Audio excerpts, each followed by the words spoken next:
नमस्कार, आप देख रहे हैं प्राइम टीवी और मैं हूं आपके साथ मुस्कान अजमानी। वक्त हो चला है 4 बजे का। रुख करेंगे बड़ी खबरों की ओर। बीजेपी ने मध्य प्रदेश और छत्तीसगढ़ में सबको चौंका दिया है।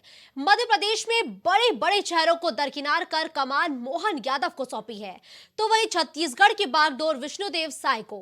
ऐसे में सवाल यह है कि राजस्थान में आखिर क्या होगा। क्या राजस्थान में भी मध्य प्रदेश छत्तीसगढ़ के पैटर्न पर नए चेहरे पर जो भारतीय जनता पार्टी है वो दाव लगाएगी, या एक बार फिर से वसुंधरा राजे को राजस्थान में आजमाया जाएगा। चर्चा जोरों पर है और सस्पेंस भी बरकरार है। राजस्थान में आज विधायक दल की बैठक है जो कि शुरू भी हो चुकी है और केंद्रीय राजनाथ सिंह, विनोद तावड़े और सरोज पांडे को राजस्थान का पर्यवेक्षक बनाए हैं। तीनों नेता जयपुर में मौजूद है। राजनाथ सिंह ने वसुंधरा राजे से 1-to-1 मीटिंग की है। उधर बीजेपी के राष्ट्रीय अध्यक्ष जेपी नड्डा ने भी राजनाथ सिंह से फोन पर बात की है। तो राजस्थान में कुर्सी के रेस पर सस्पेंस बरकरार है और अटकलें हैं कि अब से थोड़ी ही देर बाद का जो फैसला है वो भी सामने आ जाएगा कि आखिर राजस्थान में कमान किसको सौंपी गई है। क्या छत्तीसगढ़ और मध्य प्रदेश की तर्ज पर भी राजस्थान में एक बार फिर से बड़ा बदलाव देखने को मिलेगा। क्या बीजेपी एक बार फिर से सीएम के नाम का ऐलान करते हुए सबको चौंका सकती है, या फिर एक बार फिर से बीजेपी में वसुंधरा राजे के हाथों में कमान सौंपी जा सकती है।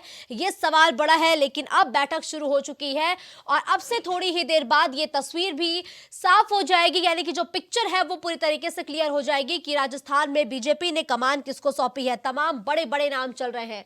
वसुंधरा राजे से लेकर बाबा बालकनाथ का नाम इस रेस में सामने आ रहे हैं, लेकिन अभी तक सस्पेंस यूं ही बरकरार है। इस खबर पर ज्यादा जानकारी के लिए दिवाकर हमारे साथ इस वक्त फोन लाइन पर मौजूद है। दिवाकर, देखिए, अब सस्पेंस अभी भी बरकरार है। क्या राजस्थान में भी भारतीय जनता पार्टी सीएम के नाम का ऐलान करके सबको चौंका सकती है, जैसे कि छत्तीसगढ़ और मध्य प्रदेश में हुआ? बिल्कुल देखिए, बीजेपी के बारे में मुस्कान हमेशा से ही कहा जाता है कि जिसका नाम ज्यादा चर्चाओं में रहता है, जिसका नाम मीडिया में छाया रहता है, वो जो है वो उस पद पे नहीं बैठता है जिसके लिए उसका नाम चर्चा में होता है। और बीजेपी ने सिर्फ ये छत्तीसगढ़ या मध्य प्रदेश में अभी नहीं, इसके पहले आपने उत्तर प्रदेश में भी देखा होगा, अन्य प्रदेशों में भी देखा होगा, लगातार बीजेपी इस तरीके के चौंकाने वाले फैसले जो है वो करती रही। और राजस्थान में भी जिस तरीके की कवायदें चल रही हैं, जिस तरीके से राजस्थान में जो बैठकें हैं वो चल रही है, और अब तो विधानमंडल दल की बैठक चल रही है। और इससे पहले ये भी कहा जा रहा है कि जो पर्यवेक्षक 3 वहां भेजे गए, चाहे राजनाथ सिंह हो या अन्य लोग हों, उनसे खुद जो पार्टी के राष्ट्रीय अध्यक्ष जेपी नड्डा, उन्होंने फोन पे बात की है। और फिलहाल बैठक चालू है। और बैठक से पहले एक खबर ये भी सूत्रों के हवाले से निकल के आई कि वसुंधरा राजे जो है वो सीएम की रेस में नहीं, वो सीएम नहीं बनेंगी। तो जाहिर बात है कि इस तरीके की जो चर्चा है वो दिवाकर, तो लेकिन आम है। देखिए, सबसे बड़ा सवाल यह है कि अगर वसुंधरा राजे नहीं तो कौन? इस सीएम के पद की रेस में कौन कौन आगे चल रहा है? किसके किसके नाम अभी तक सामने आ चुके हैं? बिल्कुल देखिए, अगर पिछले 7-8 दिनों की बात की जाए, यानी चुनाव जीतने के बाद की बात की जाए, एक सप्ताह की, तो उसमें वसुंधरा राजे का नाम है, ओम बिरला का नाम है, डॉक्टर किरोड़ी मल का नाम है, दिया कुमारी है उनका नाम है, सुनील बंसल का नाम है, जो अश्विनी वास्तव है रेलवे मंत्री, उनका नाम है। तो इस तरीके से तकरीबन 1 दर्जन लोगों के नाम तो आगे चल रहे हैं। लेकिन क्योंकि ये बीजेपी है, और अभी कल आपने देखा होगा, उसके एक दिन पहले आपने देखा होगा कि छत्तीसगढ़ और मध्य प्रदेश में जिस तरीके से नामों की चर्चा थी, लेकिन एकदम से सारे नाम दरकिनार हुए और नया चेहरा जो है वो मुख्यमंत्री पद के लिए चुन लिया गया। और बीजेपी ने उन नामों को चुनकर, चेहरे को चुनकर कहीं कहीं चौंका दिया। तो हो सकता है कि राजस्थान में भी कुछ ऐसा ही हो, क्योंकि ये बीजेपी और बीजेपी की रणनीति क्या अंदरूनी चल रही है, बाहर क्या चर्चा हो रही, बाहर क्या खबरें आ रही, ये कोई नहीं जान सकता। तो फिलहाल अभी अगर बात करें कि राजस्थान में मुख्यमंत्री कौन बनेगा, तो ये कहना अभी बहुत मुश्किल होगा। हाँ, नामों पे चर्चा जो है वो तमाम नाम आगे है जिस पे चर्चा चल रही, जो संभावित में गिने जा रहे हैं। बिल्कुल, देखिए दिवाकर, जो विधायक दल की बैठक है वो तो शुरू हो चुकी है और सस्पेंस यूं ही बरकरार है, और कितना इंतजार करना पड़ेगा? देखिए, अब ज्यादा इंतजार नहीं करना पड़ेगा। जिस तरीके से मध्य प्रदेश छत्तीसगढ़ में हुआ कि विधायक दल की बैठक हुई, उसके तुरंत बाद यानी कि 1 घंटे के अंदर ही कहीं न कहीं सीएम का नाम का ऐलान कर दिया गया। तो हो सकता है कि अभी महज 30 से 35 मिनट के अंदर ही राजस्थान से भी एक खबर ऐसी आ जाए कि वहां पे सीएम ये होंगे। प्रस्ताव जो है वो वसुंधरा राजे ने रखा या राजनाथ सिंह ने वहां प्रस्ताव रखा नाम का, और उस प्रस्ताव पे कहीं के मोहर जो है वो विधानमंडल दल के लोगों ने लगा दी, यानी कि विधायकों ने लगा दी। ये 30 से 35 मिनट या बहुत ज्यादा 1 घंटे के अंदर ये खबर आने वाली है। लेकिन देखिए दिवाकर, यहाँ पर एक चीज बहुत अहम हो जाती है कि वसुंधरा राजे लगातार जोर आजमाइश कर रही हैं। वो दिल्ली दरबार भी पहुंची थी, जहां उन्होंने तमाम नेताओं से मुलाकात करी थी। लेकिन क्या बीजेपी राजस्थान में इतना बड़ा झटका देगी क्या? देखिए, झटके के बारे में तो कुछ कहा नहीं जा सकता है, क्योंकि बीजेपी कब क्या कर दे कोई नहीं जानता। ऐसा ही कुछ मध्य प्रदेश में भी कहा जा रहा था कि शिवराज सिंह जो है, यानी कि मामा जो है, उनको भांजा झटका नहीं देगा, मामा को एक बार और बैठाया जाएगा सीएम के पद पे, क्योंकि 2024 का लोकसभा चुनाव है और जिस तरीके से वहाँ के बयानबाजी हो रही, तो वहाँ की जो महिला है वो बयानबाजी कर रही, उससे तो यही कहा जा रहा था। लेकिन अचानक से मोहन यादव का नाम जो है वो सामने आता है, और खुद जिनके नाम की चर्चा सबसे ज्यादा चल रही, शिवराज सिंह चौहान, वही प्रस्ताव जो है वो मोहन यादव के नाम का रखते हैं। तो जाहिर बिल्कुल बात है दिवाकर, कि देखिए लगातार आपने बिल्कुल ठीक जिक्र किया कि छत्तीसगढ़ और मध्य प्रदेश में तमाम बड़े बड़े नेताओं को दरकिनार करते हुए नए चेहरों को मौका मिला है। आखिर क्राइटेरिया क्या है दिवाकर, जिसके मद्देनजर बीजेपी इतने बड़े बदलाव कर रही है? देखिए, क्राइटेरिया साफ तौर पर है कि 2024 का लोकसभा चुनाव है, और ऐसे में बीजेपी ये जानती है कि अगर कील काटे सभी दुरुस्त न किए गए तो 2024 का जो चुनाव है, जो बीजेपी के लिए फाइनल है, वो कहीं न कहीं वो हार सकते हो। और इसके लिए चाहे जातीय समीकरण हो, चाहे वो सामाजिक समीकरण हो, या ऐसा चेहरा हो जिसके पीछे कहीं न कहीं इस बात की कोई लोगों को शंका न हो कि ये अपराधी है या फिर ये करप्ट है, तो ऐसे चेहरे जो है ढूंढे जाते हैं। क्राइटेरिया साफ तौर पर चुना जाता है कि जो लोकप्रिय हो, जो शांत स्वभाव का हो, जो जातीय समीकरण पर सही बैठ सके, जो सामाजिक समीकरण पर सही बैठ सके, और जो आगे चल के 2024 के लोकसभा चुनाव के लिए मुफीद चेहरा साबित हो सके। ये क्राइटेरिया जो है वो बीजेपी रणनीतिकार अपनाते हैं, और यही बिल्कुल क्राइटेरिया ठीक कहा। लेकिन देखिए दिवाकर, जब बीते दिनों मध्य प्रदेश के सीएम के नाम का ऐलान हुआ तो लगातार साफ तौर पर कहा गया कि ओबीसी को साधने के लिए भारतीय जनता पार्टी की ये रणनीति है। अब राजस्थान के जरिए किस तरीके से 2024 को साधने का प्रयास करेगी बीजेपी? बिल्कुल, देखिए, आपने देखा होगा छत्तीसगढ़ में आदिवासी चेहरे को बनाया जाता है मुख्यमंत्री। इसके पहले आदिवासी चेहरे को ही कहीं कहीं बीजेपी खड़ा करती है और उसको राष्ट्रपति बनाती है। उसके बाद अगर मध्य प्रदेश में आप आते हैं तो ओबीसी चेहरे को मुख्यमंत्री बनाती है, एक पिछड़े दलित चेहरे को उप मुख्यमंत्री बनाती है, एक अगड़े यानी कि ब्राह्मण चेहरे को वो कहीं कहीं उप मुख्यमंत्री बनाती है, और स्पीकर जो है वो क्षत्रिय चेहरा होता है। तो ये सारे चीजें समीकरण तो सजते हैं, लेकिन अब राजस्थान में भी कहीं न कहीं ऐसा चेहरा सामने लाएगा जो इन चेहरों से अलग होगा, इन जातियों से अलग होगा, और कोई कोई ऐसा चेहरा लाएगा कि जो उस जात को साध सके, जो कि 2024 के लोकसभा चुनाव में बीजेपी के लिए कहीं न कहीं आगे चल के फाइनल हो या मुफीद साबित हो। तो जाहिर बात है कुछ न कुछ इस तरीके से जरूर बीजेपी ने विचार किया होगा, इस नाम पे जरूर विचार किया होगा, जो कि मुफीद साबित हो, जो सामाजिक समीकरण, जातीय समीकरण पे आराम से बैठ सके बीजेपी के रणनीति के हिसाब से। बिल्कुल ठीक है, धन्यवाद दिवाकर इस खबर पर हमारे साथ जुड़ते हुए तमाम जानकारी हमारे दर्शकों तक पहुंचाने के लिए।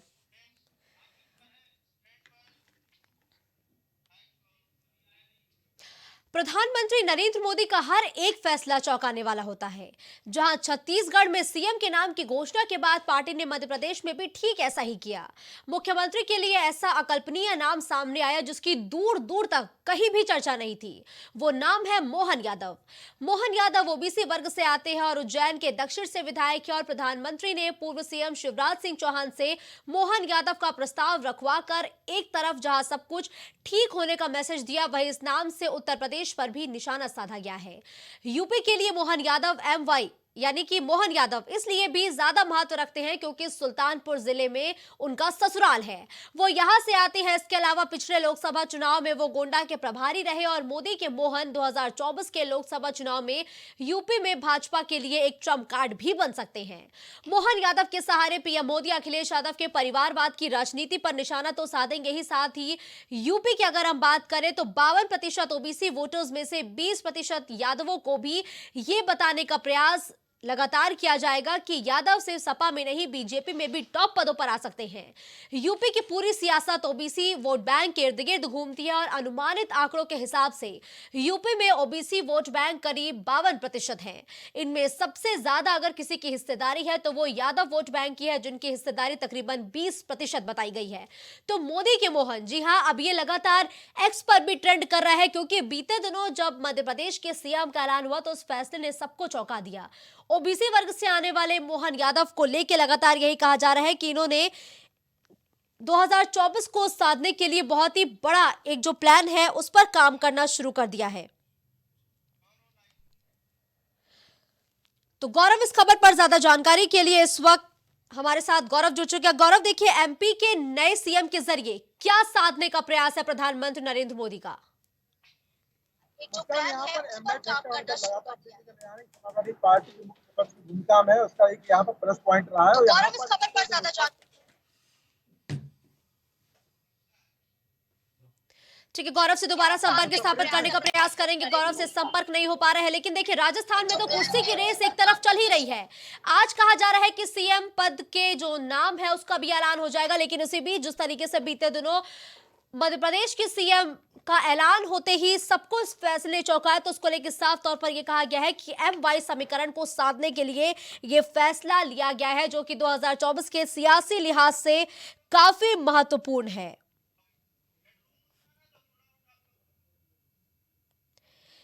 तो मध्य प्रदेश में बीजेपी ने चौंकाते हुए मोहन यादव को नए मुख्यमंत्री के तौर पर चुना है, लेकिन इस दांव से बीजेपी ने एक तीर से कई निशाने साधे हैं, लगातार ये कहा जा रहा है। लेकिन देखिए, अब इस खबर पर एक बार फिर गौरव इस वक्त हमारे साथ लाइव जुड़ चुके हैं। गौरव, देखिए, मध्य प्रदेश के नए सीएम का ऐलान जब से हुआ है मोहन यादव, तब से लगातार ये कहा जा रहा है कि पीएम मोदी ने इस नाम के जरिए एक तीर से कई निशाने साधे हैं।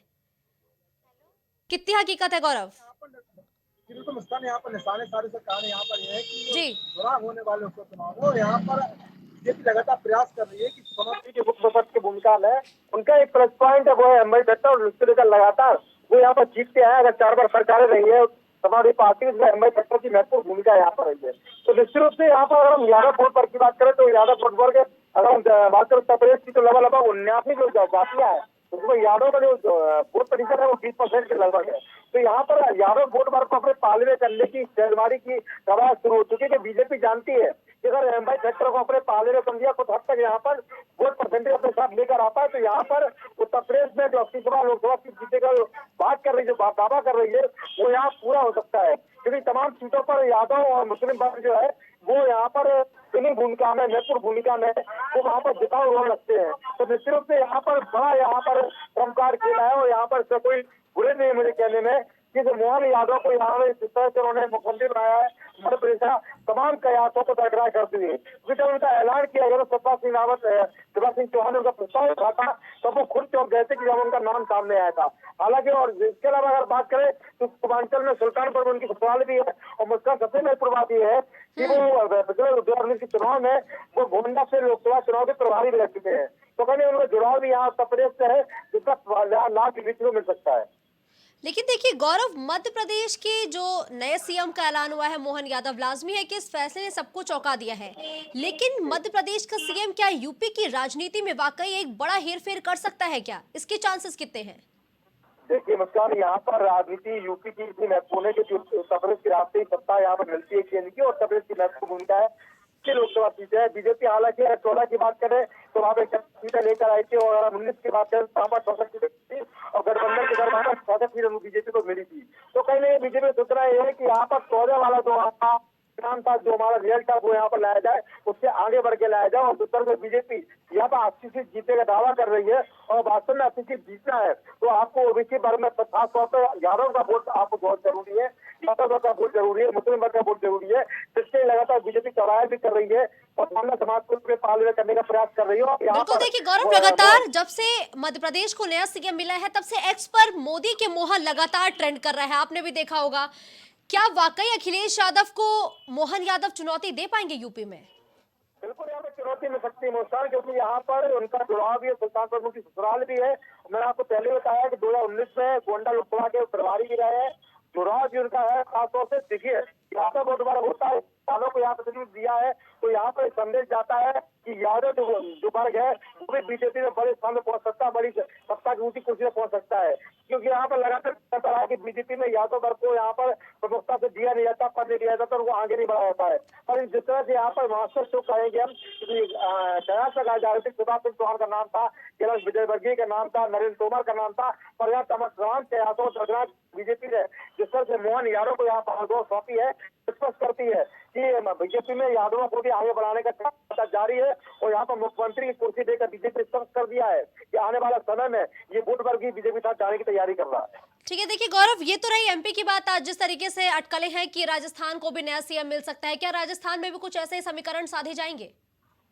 मुस्कान, यहाँ पर हमने देखा है कि जहाँ पर इस तरफ राजस्थान में वसुंधरा राजे सिंधिया की बात चल रही थी, अश्विनी वैष्णव की बात चल रही थी, और मध्य प्रदेश में शिवराज सिंह चौहान की बात चल रही थी, कैलाश विजयवर्गीय की बात चल रही थी, और छत्तीसगढ़ में कहा जा रहा था कि छत्तीसगढ़ में जो रमन सिंह है उनको भरोसा दिखाया था। और यहाँ पर बीजेपी ने 2 राज्यों में सब कयासों को दरकिनार कर दिया है। जिस तरह से वहाँ पर विष्णुदेव साय को यहाँ पर मौका दिया है कि अमित शाह जब वहाँ पर रैली करने का, जो उन्होंने कहा था, साय की रैली जिन्होंने कहा था कि अगर यहाँ पर आप जिताएंगे तो उनको बड़ा पर हम देंगे, बड़ी जिम्मेदारी देंगे, तो निश्चित रूप से यहाँ पर उन्होंने वादा निभाते हुए एक आदिवासी व्यक्ति को, एक आदिवासी चेहरे को, आदिवासी नेता को यहाँ पर जगह दी है, क्योंकि वो पहले भी 2 बार अध्यक्ष रह चुके हैं, 4 बार प्रभारी भी रहे हैं, 4 बार सांसद भी रहे हैं, तो यहाँ पर उनको यहाँ पर पद मिला है। तो निश्चित रूप से यहाँ पर मध्य प्रदेश में तमाम प्रयास दरकिनार किए गए हैं। यहाँ पर मोहन यादव को जिम्मेदारी दी है, तो ऐसी कुछ उम्मीद हम यहाँ पर राजस्थान में मान सकते हैं, क्योंकि यहाँ पर बिल्कुल ठीक है, धन्यवाद गौरव इस खबर पर हमारे साथ जुड़ते हुए तमाम जानकारी हमारे दर्शकों तक पहुंचाने के लिए।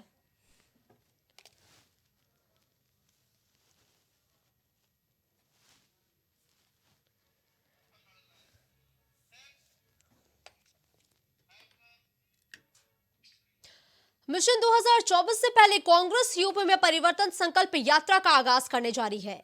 वहीं कांग्रेस की परिवर्तन संकल्प यात्रा में प्रियंका गांधी भी शामिल हो सकती है। 9 जिलों से होकर कांग्रेस की ये पद यात्रा गुजरेगी। वहीं 20 दिसंबर से कांग्रेस अपनी पद यात्रा शुरू करेगी और यात्रा की शुरुआत सहारनपुर में गंगोह से होगी। इसके बाद बिजनौर, अमरोहा, मुरादाबाद, रामपुर, बरेली, शाहजहांपुर के साथ लखीमपुर खीरी होते हुए नैमिषारण्य ये यात्रा पहुंचेगी, जहां पर इसके पहले फेज का समापन होगा। बता दें कि कांग्रेस अपना स्थापना दिवस भी इस बार जनता के बीच पहुंचकर मनाएगी, जिसके लिए आज कांग्रेस प्रदेश मुख्यालय पर एक बड़ी बैठक हो रही है। रणनीति के तहत काम किया जा रहा है और 80 सीटों पर खास फोकस है कांग्रेस का।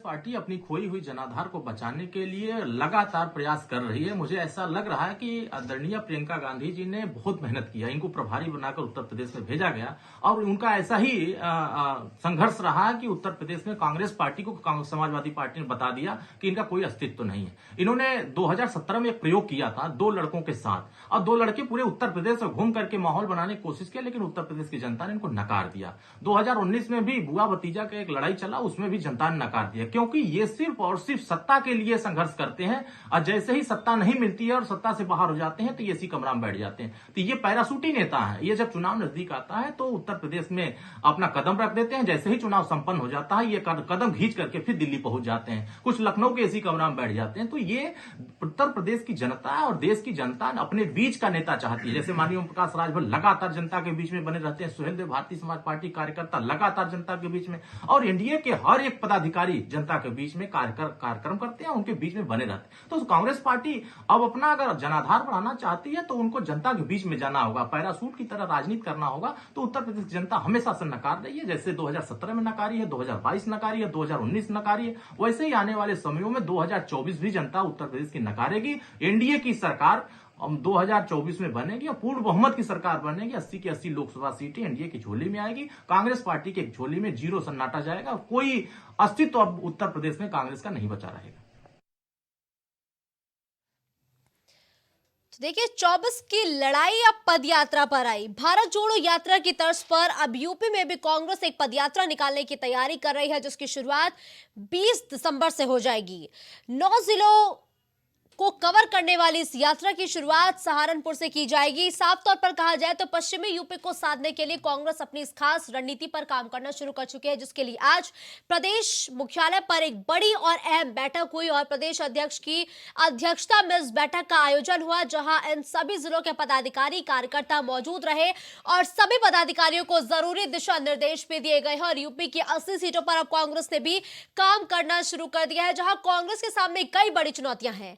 अपनी सियासी जमीन को तलाशने की चुनौती, वहीं अपनी सीटों को बचाने की चुनौती, और इसके साथ ही यूपी की 80 सीटों पर किस तरीके से कांग्रेस काम करेगी ताकि उसका जनाधार बढ़े, यह भी एक बड़ी चुनौती अब कांग्रेस के सामने है, जिसके लिए कांग्रेस ने अपनी रणनीति पर काम करना शुरू कर दिया है। इस खबर पर ज्यादा जानकारी के लिए दिवाकर इस वक्त लाइव हमारे साथ जुड़ चुके हैं। दिवाकर, देखिए, भारत जोड़ो यात्रा की तर्ज पर अब ये कांग्रेस की पदयात्रा शुरू होने जा रही है। इस पदयात्रा की शुरुआत कब से होगी और किसको साधने के लिए इस पदयात्रा की शुरुआत कांग्रेस करती नजर आएगी? किस वर्ग पर खास फोकस होगा?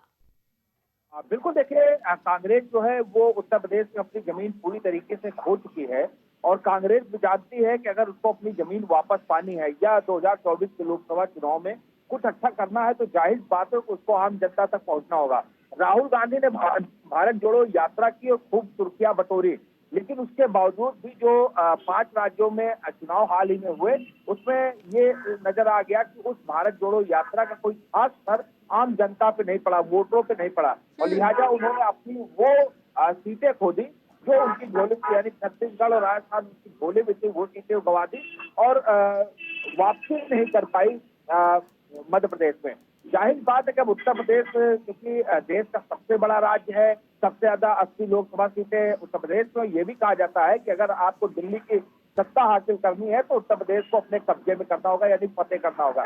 तो ऐसे में यही वजह है कि कांग्रेस ने अब ये निकाला कि पदयात्रा निकालेगी, गांव गांव नगर नगर यात्रा निकालेगी और इसकी शुरुआत हाल ही में होने वाली है दिसंबर में, और उसकी ये कहा जा रहा है कि अगुवाई जो है वो प्रियंका गांधी करेंगे। हालांकि 2022 के विधानसभा चुनाव में भी प्रियंका गांधी ने यहाँ की प्रभारी बनी तो बहुत ज्यादा यात्राएं की थी, बहुत ज्यादा वो उन्होंने रैलियां की थी, लेकिन उसका कुछ हासिल नहीं हुआ। महज 2 सीटें जो है वो मिली थी कांग्रेस को। तो जाहिर बात है कि अब ये यात्रा होने वाली, देखना ही होगा कि यात्रा में क्या कुछ आता है, लेकिन इतना जरूर है कि कांग्रेस पूरी तरीके से लगी हुई है कि उत्तर प्रदेश में वो कुछ अच्छा कर पाएगी। देखिए दिवाकर, जिस तरीके से कांग्रेस इस पदयात्रा के जरिए एक बड़े वर्ग को साधने का प्रयास कर रही है, आखिर पश्चिमी यूपी से ही इस यात्रा की शुरुआत क्यों?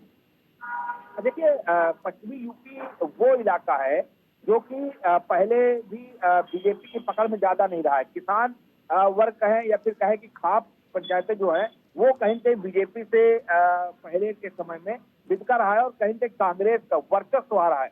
दूसरा, आरएलडी जो है वो कहीं कहीं पश्चिम में अपने पैर पसारे हुए है। तो जाहिर बात है कि अगर पश्चिम में ज्यादा मेहनत कर लेते हैं तो कुछ अच्छा जो है वो कांग्रेस के लिए हो सकता है।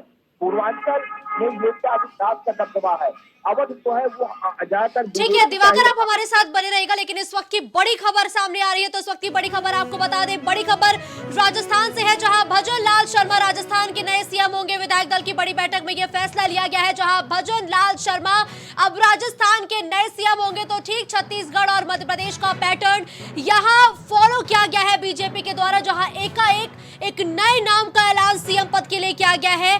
सांगानेर से विधायक या भरतपुर जिले से आते हैं भजन लाल शर्मा, जिनके हाथों में अब राजस्थान की कमान है। तो अब सस्पेंस पर भी पूरी तरीके से फुल स्टॉप लग गया है, क्योंकि राजस्थान का सीएम कौन होगा, इस बात का सस्पेंस एक लंबे समय से बरकरार था। इस सस्पेंस से पर्दा उठा है, जहां भजन लाल शर्मा राजस्थान के सीएम होंगे और पहली बार ये राजस्थान में चुनाव जीतकर विधायक बने हैं और पहली बार विधायक बनते ही इनको राजस्थान में एक बड़ी जिम्मेदारी सौंपी गई है, यानी कि सत्ता की कमान राजस्थान में अब भजन लाल के हाथों में है। तो भरतपुर जिले से आते हैं भजन लाल शर्मा, जिन पर अब बड़ी जिम्मेदारी बीजेपी ने दी है और एक बार फिर से बीजेपी ने इस फैसले से सबको चौंका दिया है, क्योंकि तमाम दिग्गजों के नामों की बात सामने आ रही थी, तमाम दिग्गजों के नाम लगातार चल रहे थे। इसी बीच अब ये बड़ी और अहम खबर सामने आई है, जहां इस बड़े फैसले ने एक बार फिर से सबको चौंका दिया है, जहां भजन लाल शर्मा अब राजस्थान के नए मुख्यमंत्री होंगे। आरएसएस से जुड़े हैं, पहली बार के विधायक है शर्मा और वसुंधरा राजे ने हैरान कर देने वाली बात है कि जिनका नाम लगातार सीएम पद की रेस में सबसे टॉप पर चल रहा था, वसुंधरा राजे, उन्होंने ही प्रस्ताव रखा था कि भजन लाल शर्मा को सीएम बनाया जाए। ठीक वही पैटर्न फॉलो हुआ है जो मध्य प्रदेश में हुआ था, जहां मध्य प्रदेश में मोहन यादव के नाम का प्रस्ताव भी शिवराज सिंह चौहान ने रखा था। ठीक वैसी ही तस्वीर एक बार फिर से राजस्थान में देखने को मिली है, जहां वसुंधरा राजे ने शर्मा का प्रस्ताव रखा था, जिसके बाद अब विधायक दल की बैठक में यह सर्वसम्मति से फैसला लिया गया है, जहां भजन लाल शर्मा को राजस्थान की जिम्मेदारी सौंपी गई है। और कहा जा रहा है कि आरएसएस से जुड़े हैं, पहली बार के विधायक बने हैं और पहली बार के विधायक बनने के साथ ही इनके ऊपर राजस्थान की बड़ी जिम्मेदारी आ गई है। राजस्थान के नए मुख्यमंत्री का ऐलान हो चुका है। सांगानेर से विधायक भजन लाल शर्मा को विधायक दल का नेता चुना गया है। प्रदेश कार्यालय में हुई विधायक दल की बैठक में भाजपा हाईकमान द्वारा यह तय किया गया है कि अब राजस्थान के नए मुख्यमंत्री होंगे भजन लाल शर्मा।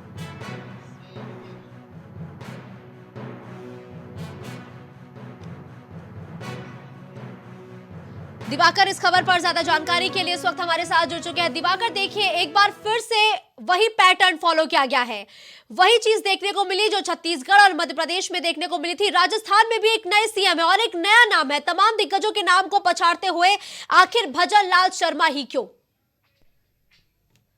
पहले बात इस पे कर लेते हैं मुस्कान की। अभी तकरीबन 10 से 12 मिनट पहले हम आप बात कर रहे थे कि जिस तरीके से छत्तीसगढ़ में और जिस तरीके से मध्य प्रदेश में चौंकाने वाला नाम सामने आया है, बीजेपी ने सीएम का चेहरा ला के चौंकाया है, उसी तरीके से कुछ राजस्थान में भी हो सकता है। और ऐसा ही होता हुआ दिखाई दिया और ऐसा ही हुआ कि भजन लाल शर्मा एक नया नाम जो पहली बार सांगानेर से विधायक बने हैं, उनको सीएम का पद जो है वो नवाज दिया गया, यानी कि उनको सीएम घोषित कर दिया गया है। उसका प्रस्ताव जो है, यानी कि प्रस्ताव की तो हम लोग बात कर रहे थे कि एमपी में जिस तरीके से शिवराज चौहान से ही प्रस्ताव रखवाया गया मोहन यादव के नाम का, उसी तरीके से वसुंधरा राजे जो सबसे ज्यादा अड़ी थी, जो सबसे ज्यादा इस जुगाड़ में थी इस बार जो वही बने, उन्हीं से नाम बीजेपी जो है वो रखवाती है प्रस्ताव के तौर पे भजन लाल शर्मा का, और उन्हीं को कहीं के सर्वसम्मत से चुन लिया जाता है। तो भजन लाल शर्मा पे विश्वास जताया है, लेकिन इसके कारणों की अभी अगर इस पे हम लोग बात करते हैं तो काफी वक्त लगेगा,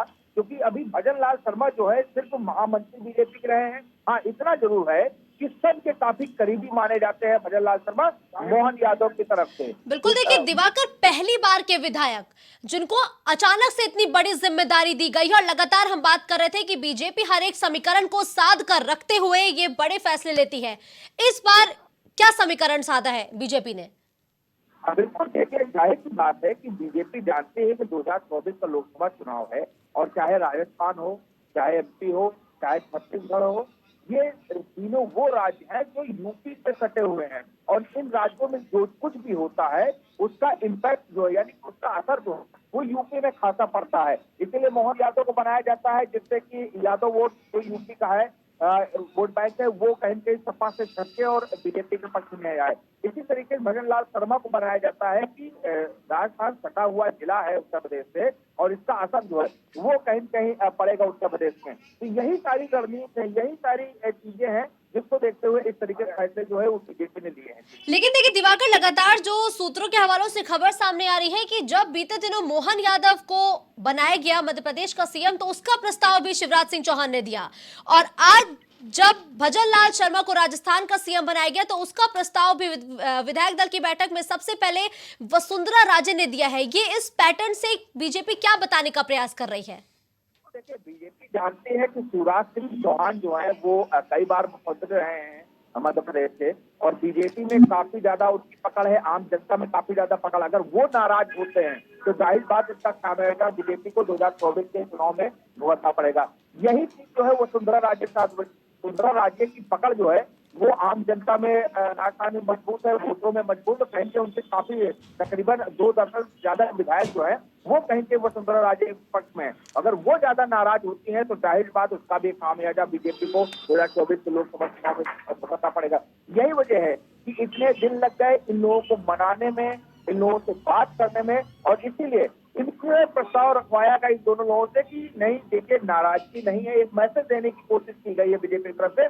देखिए ना वसुंधरा राजे नाराज है, न शिवराज सिंह चौहान नाराज है, चलो नया नाम दे रहे हैं। ये लोग खुद अपनी मर्जी से अपना पद यानी कि जो मुख्यमंत्री के रेस में है वो खुद अपना नाम पीछे ले रहे हैं और नया नाम जो है नया चेहरा जो आगे ला रहे हैं। ये मैसेज देने की कोशिश है और कहीं कहीं जो वोटरों में पकड़ है कि वोटर कहीं खटक न जाए, जो वसुंधरा राजे की गुट के हैं विधायक वो न खटक जाए, या जो शिवराज सिंह चौहान के वोटर हैं या उनके गुट के विधायक वो न दिवाकर देखिए, लेकिन एक बड़ी और अहम अपडेट लगातार सामने आ रही है कि आखिर डिप्टी सीएम कौन होगा, क्योंकि सीएम का तो ऐलान हो चुका है। क्या यूपी की तर्ज पर, मध्य प्रदेश की तर्ज पर राजस्थान को भी 2 डिप्टी सीएम मिलेंगे?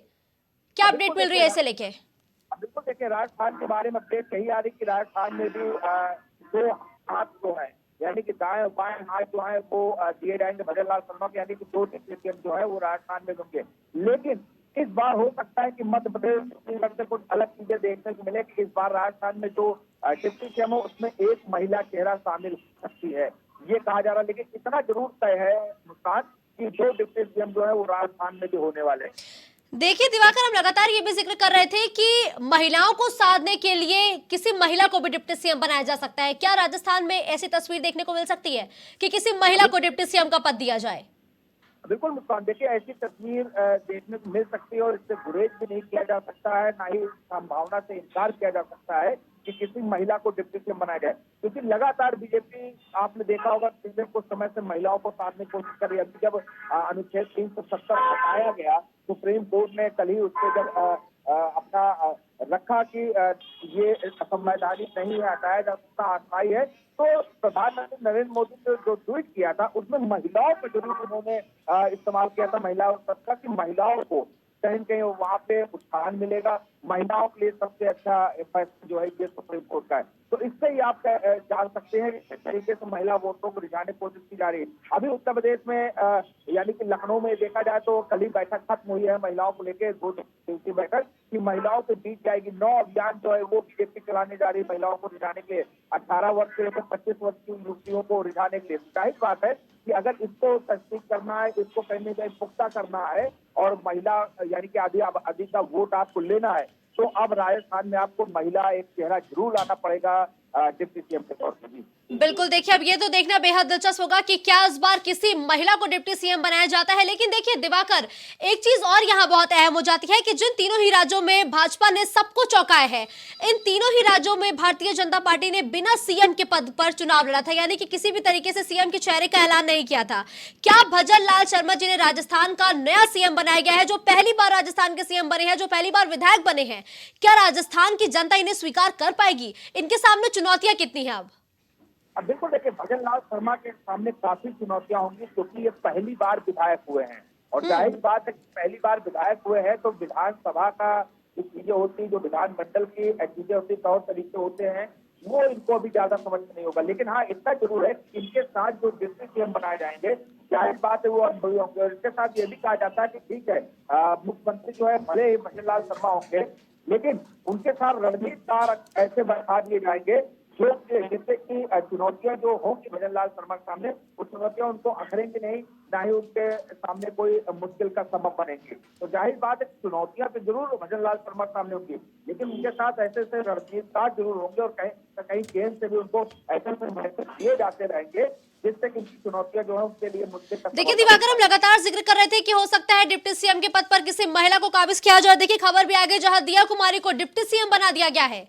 दिवाकर, अब बिल्कुल मुस्कान, देखें ये खबर आ गई और पुख्ता हो गया है कि दिया कुमारी जो है वो डिप्टी सीएम बनेंगे। लेकिन मुस्कान, हम लोग एक बात को भूल रहे हैं कि हम लोग पिछले 3 दिनों से लगातार प्राइम टीवी पे इस बात की चर्चा कर रहे थे कि दिया कुमारी जो है वो डिप्टी सीएम होगी या फिर हो सकती है, और प्राइम टीवी की उस खबर पे, उस चर्चा पे मोहर भी आज बीजेपी ने लगा दी है कि दिया कुमारी को डिप्टी सीएम यानी उप मुख्यमंत्री राजस्थान का बना दिया गया है। तो जाहिर बात है प्राइम टीवी और हम और आप उसका लगातार इस बात पे चर्चा कर रहे थे कि दिया कुमारी बनी। तो दूसरा, इस बात को भी कहेंगे बीजेपी ने प्राइम टीवी की पुख्ता साबित कर दिया है कि एक महिला उप मुख्यमंत्री जो है वो जरूर होगी, जो कि अभी हम लोग कुछ सेकंड पहले ही इस बात पे चर्चा कर रहे थे। बिल्कुल दिवाकर, अभी आपने जिक्र किया था कि अब राजस्थान में उम्मीद है, 90% आपने उम्मीद की थी कि किसी महिला को डिप्टी सीएम बनाया जाएगा। देखिए खबर आ गई है, लेकिन प्रेमचंद बैरवा को भी अब राजस्थान के डिप्टी सीएम के पद पर तैनात किया गया है। बिल्कुल देखिए, अब आप समझ लीजिए कि अभी कुछ देर पहले हम लोग चर्चा कर रहे थे कि भले ही जवाहरलाल शर्मा पहली बार विधायक बने हों और उनको सीएम का पद दे दिया गया, उनके सामने बिल्कुल दिवाकर, वापस आपका रुख करूंगी, लेकिन एक बड़ी और अहम खबर एक बार फिर राजस्थान से सामने आई है, जहां सांगानेर से विधायक है भजन लाल जिन्हें अब राजस्थान की कमान सौंपी गई है और वहीं दिया कुमारी डिप्टी सीएम बनाई गई है। लगातार अटकलें थी किसी महिला को इस बार राजस्थान में डिप्टी सीएम बनाया जा सकता है, वहीं दिया कुमारी के साथ ही प्रेमचंद बैरवा को डिप्टी सीएम बनाया गया है और वासुदेव देवनानी विधानसभा स्पीकर बनाए गए हैं। तो अब सस्पेंस है, पर्दा हट गया है, जहां राजस्थान को एक नया सीएम, 2 नए डिप्टी सीएम के साथ ही नए स्पीकर मिल गए हैं।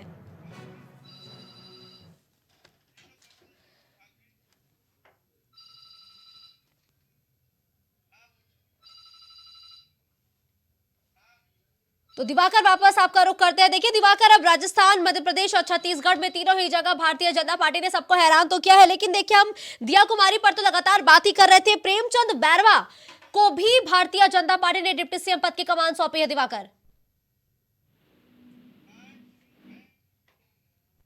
ठीक है, वापस से संपर्क स्थापित करने का प्रयास दिवाकर से किया जाएगा, लेकिन देखिए राजस्थान के नए मुख्यमंत्री का ऐलान किया जा चुका है। सांगानेर से विधायक भजन लाल शर्मा को विधायक दल का नेता चुना गया है और प्रदेश कार्यालय में हुई विधायक दल की बैठक में भाजपा हाईकमान द्वारा तय किया गया है और अब इन नए नाम का ऐलान हो चुका है, जहां दिया कुमारी और प्रेमचंद बैरवा राजस्थान के डिप्टी सीएम बनाए गए हैं। तो एक महिला को भी भारतीय जनता पार्टी ने इस बार राजस्थान के डिप्टी सीएम के पद पर बैठाया है और देखिए ये फैसला सबको हैरान कर चुका है, क्योंकि पहली बार विधायक बने हैं भजन लाल शर्मा, जिनको राजस्थान की बड़ी जिम्मेदारी सौंपी गई है। और देखिए तमाम दिग्गजों के नाम को पछाड़ते हुए अब भजन लाल शर्मा को बना दिया गया है राजस्थान का सीएम, यानी कि सस्पेंस से पर्दा हट चुका है। एक लंबे समय से इंतजार चल रहा था कि आखिर राजस्थान का मुख्यमंत्री कौन होगा। भजन लाल शर्मा को भारतीय जनता पार्टी की आला कमान ने अब राजस्थान के सीएम पद की कमान सौंप दी है। खबर दोपहर में फिलहाल के लिए बस इतना ही। लगातार खबरों का सिलसिला यूं ही जारी रहेगा, आप देखते रहिए प्राइम टीवी।